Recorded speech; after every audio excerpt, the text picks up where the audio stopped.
Assalamualaikum warahmatullahi wabarakatuh. Salam sejahtera bagi kita semua. Perkenalkan, saya Angga Anggriawan, berasal dari SMK Negeri 4 Kota Cilegon. Saat ini saya sedang mengikuti program upskilling tahap 1 2026 yang tergabung dalam kelas A Administrasi Profesional. Pada kesempatan ini saya akan menyajikan tugas demonstrasi aplikasi kompetensi administrasi profesional. Selamat menyaksikan. Hari ini saya baru saja menerima surat masuk dari beberapa perusahaan. Yang pertama, email surat penawaran atau permintaan penawaran. Langkah pertama yang akan saya lakukan adalah mengunduh surat ini. Kemudian saya membuka dokumen tersebut di folder download.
setelah surat dicetak, saya sebagai sekretaris memberikan surat tersebut ke pimpinan beserta lembar disposisi untuk diisi oleh pimpinan. Ini sebagai contoh adalah lembar disposisi. Disposisi ini berisi tentang surat tersebut, di mana tadi ada surat masuk dari PT Sinar Jaya, kemudian nomor suratnya ada di sini, tanggal suratnya ada juga di sini, kemudian tanggal diterimanya ada juga, untuk nomor agenda disesuaikan juga surat mana yang masuk duluan. Jika ini masuk pertama ya maka ditulis 01. Nah, untuk sifat surat ini diisi oleh pimpinan. Tergantung pimpinan bisa menilai mana surat yang sangat segera atau rahasia. Ini pilihan dipilih oleh pimpinan, bisa di checklist ataupun dihitamkan saja. Ini juga bisa menjadi acuan kita untuk memahami bahwa surat ini perlu sekali untuk dibalas segera atau sangat segera atau rahasia. Kemudian di sini ada perihalnya juga. Ada juga informasi-informasi lain yang bisa diteruskan kepada siapa saja atau tembusan, kemudian dengan hormat, proses lebih lanjut, tanggapan dan saran. Nah, tadi pertama kita mendapatkan surat permintaan penawaran produk. Lembar disposisi ini sudah diisi oleh pimpinan, di mana harus segera dibalas. Oleh karena itu kita coba membalas surat tersebut. Sebagai acuan lembar disposisi untuk segera dibalas, maka kita coba untuk membalas pada PT Sinar Jaya untuk mengirimkan surat penawaran.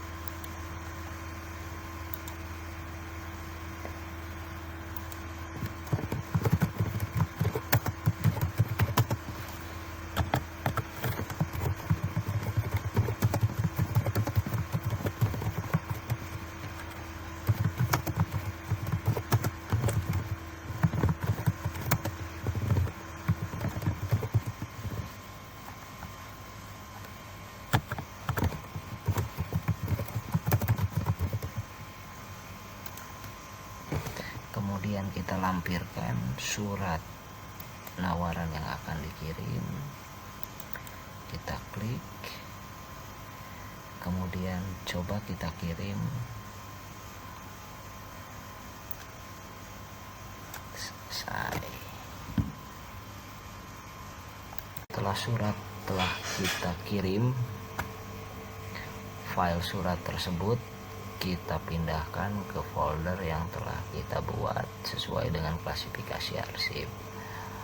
Untuk itu kita lihat dulu jenis suratnya adalah surat penawaran. Untuk itu kita pindahkan ke folder penawaran, kemudian ke penawaran produk. Hal ini disimpan untuk memudahkan kita di masa yang akan datang untuk mencari surat tersebut agar tidak tercecer di folder-folder yang lain.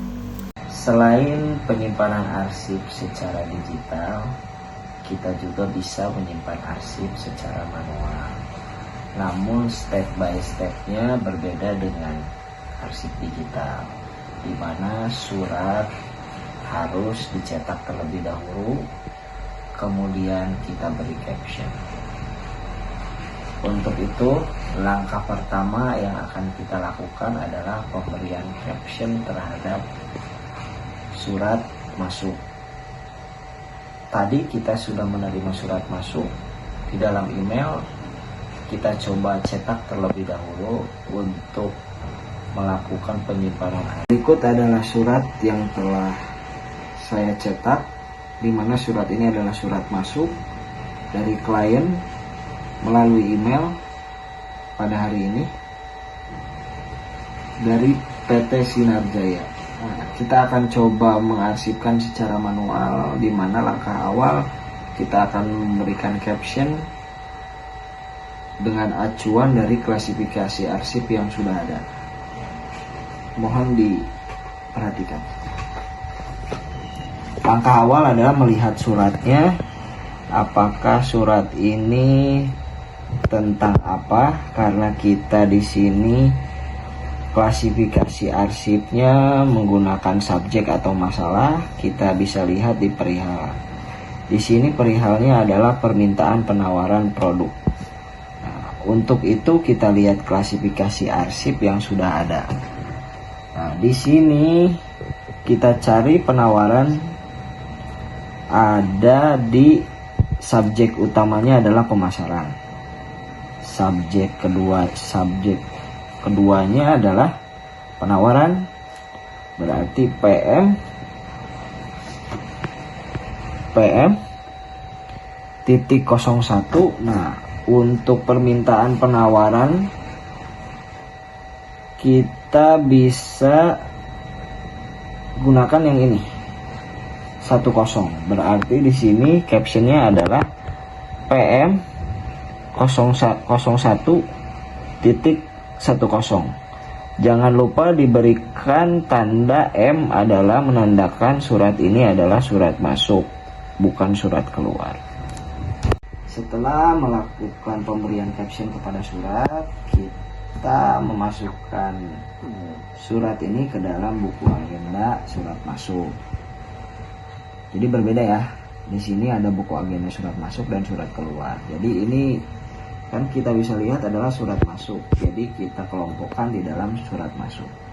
Nah, untuk tanggal sendiri adalah ini tanggal diterima oleh kita, berarti kita lihat acuannya adalah tanggal surat. Tanggal suratnya adalah tanggal 9 Januari, berarti kita ambil di sini adalah tanggal hari ini adalah tanggal 11. Kita catat tanggal 11 Januari 2026. Kemudian untuk waktu tadi di email jam 7.30.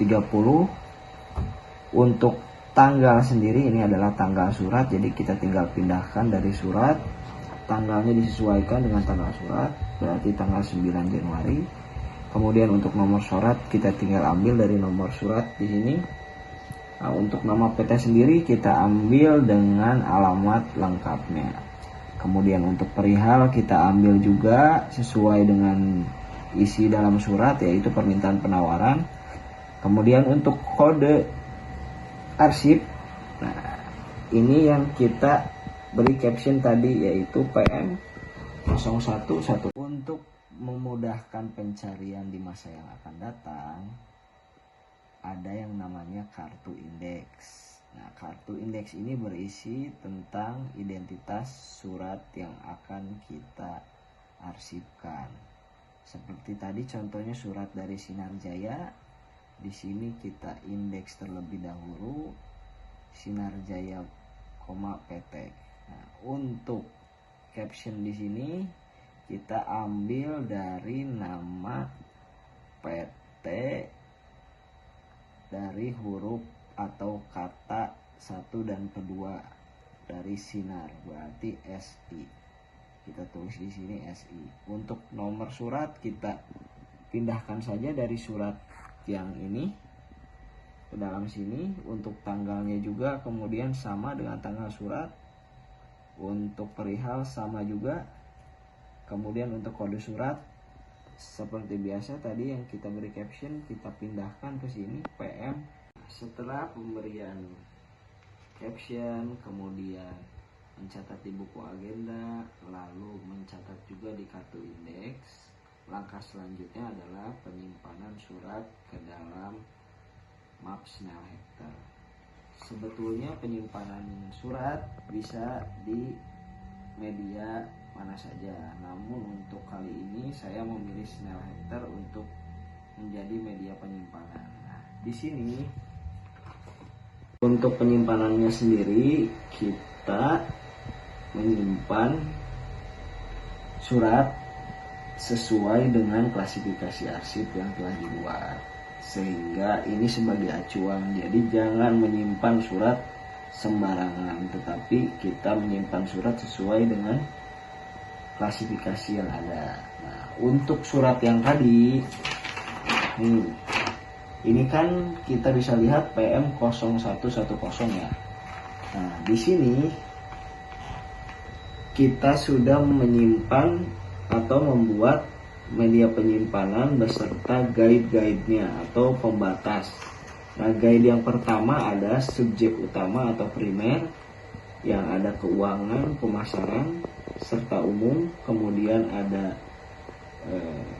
sekunder atau subjek di mana ada piutang, utang, lebih spesifik lagi dari bagian-bagian subjek utama. Dan yang ketiga atau bisa kita sebut sebagai tersier adalah sub-subjek, di mana ini lebih spesifik lagi dari subjek. Tinggal kita menyesuaikan perihal surat yang ada untuk melakukan penyimpanan. Setelah kita melubangi kertas, cara selanjutnya adalah kita menyimpan arsip sesuai dengan klasifikasi yang ada, tentunya dengan guide-guide yang sudah dibuat. Nah, pertama adalah kita sesuaikan PM, cari PM. Nah, ini PM, kemudian 01, kemudian 10. Simpan ke dalam folder 10 ini. Setelah selesai, simpan.